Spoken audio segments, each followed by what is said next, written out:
है guys, welcome या welcome back. तो बेसिकली आज के वीडियो का टाइटल तो आपने देख ही लिया होगा। तो सेल्फ रिस्पेक्ट छोड़कर आप कहाँ जाओगे। तो let's start. So point number 1। सो बहुत से लोग मतलब ईगो को ही सेल्फ रिस्पेक्ट समझ लेते हैं। तो ये गलत है।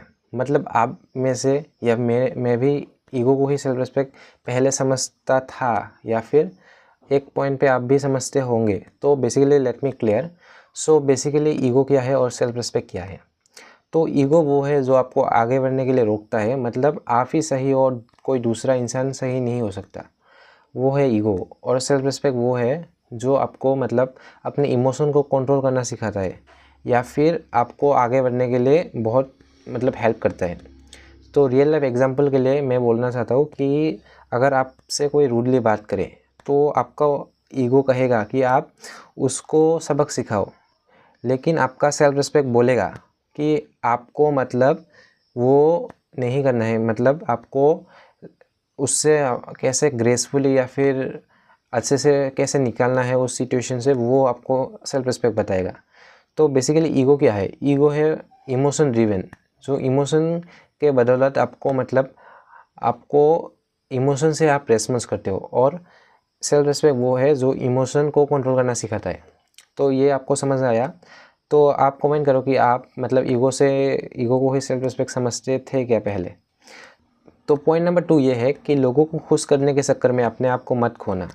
तो इसका मतलब क्या है? मतलब बहुत से लोगों को मैंने देखा कि दूसरों को खुश करने के लिए अपने आप को मतलब डाउन कर रहा है, या फिर अपने आप की जो नीड है वो पूरी नहीं कर रहा है।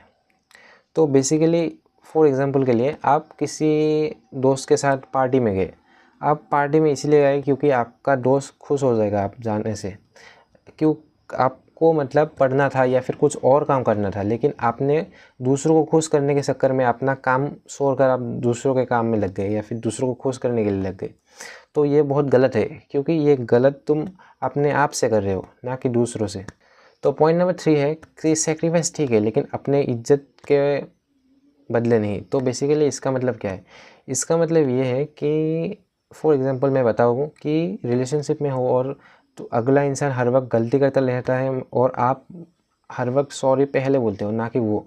इसका मतलब क्या है? इसका मतलब ये है कि तुम अपने सेक्रीफाइस करने के चक्कर में अपना सेल्फ रिस्पेक्ट तो खो ही चुके हो और अपना इज्जत भी खो रहे हो। तो 4th नंबर पॉइंट ये है कि जो तुम्हारे सेल्फ रिस्पेक्ट नहीं समझता वो तुम्हारा नहीं है।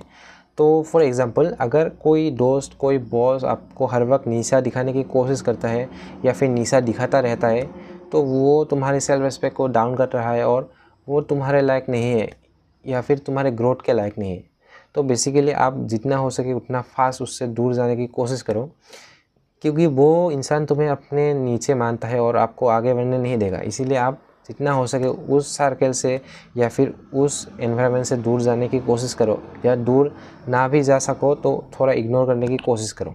तो पॉइंट नंबर 5 ये है कि सक्सेस बिना सेल्फ रिस्पेक्ट के सिर्फ एक मार्क्स है। मतलब आप सक्सेसफुल तो हो चुके हो, लेकिन कोई आपको इज्जत नहीं कर रहा है वहाँ। आप मतलब कि इज्जत ही नहीं है, लेकिन आप घुट-घुट कर जियोगे। आपको सक्सेस तो मिल गया, लेकिन आप घुट-घुट कर जियोगे। तो इसीलिए अपनी सेल्फ रिस्पेक्ट रखो। तो पॉइंट नंबर 6 ये है कि तुम अपनी खुद की इज्जत नहीं करोगे तो कौन करेगा? तो पहले अपनी खुद की इज्जत करना सीखो।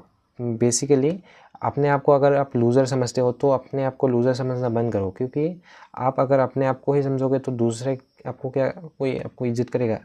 ये बेसिकली यही बात है कि यू आर ए मतलब पिक्चर ऑफ कुछ ऐसा ही था। मतलब मैं कोट तो भूल गया, लेकिन वही है कि तुम अपने आप को इज्जत करो, बाद में तुम्हें रिफ्लेक्शन दिखेगा। तो पॉइंट नंबर 8 ये है कि सेल्फ रिस्पेक्ट रखो, चाहे दुनिया राज़ी हो या ना हो। फॉर एग्जांपल अगर किसी एग्ज़ाम में तुम्हें पास होना है तो कुछ लोग कहेंगे कि तुम चीट कर लो, चीट करके पास हो जाओ, लेकिन तुम अपना सेल्फ रिस्पेक्ट रखो। क्योंकि अगर तुम्हारा सेल्फ रिस्पेक्ट कहता है कि तुम खुद की मेहनत से पास करना चाहते हो तो तुम करो, ना कि दूसरों की बात सुनो, क्योंकि वो तुम्हें प्राउड फील करवाएगा, ना कि तुम्हारे मतलब डाउन फील करेगा। क्योंकि अगर तुम पास भी हो चुके हो, लेकिन आपको उतना खुशी नहीं मिलेगा जितना आप खुद मेहनत करके जितना मिलेगा। तो लास्ट पॉइंट ये है कि अपनी सेल्फ रिस्पेक्ट रखो, और अगर किसी चीज़ को पाना है तो उसे हार कर गिर कर पाओ, ना कि किसी के सामने हाथ फैलाकर। क्योंकि वो ही तुम्हें अपनी असली खुशियाँ देगा जो तुम मेहनत करके पाए हो, ना कि किसी के सामने हाथ फैला कर या फिर भीख मांग कर पाए हो। तो इसी से करता हूँ मैं वीडियो को एंड, और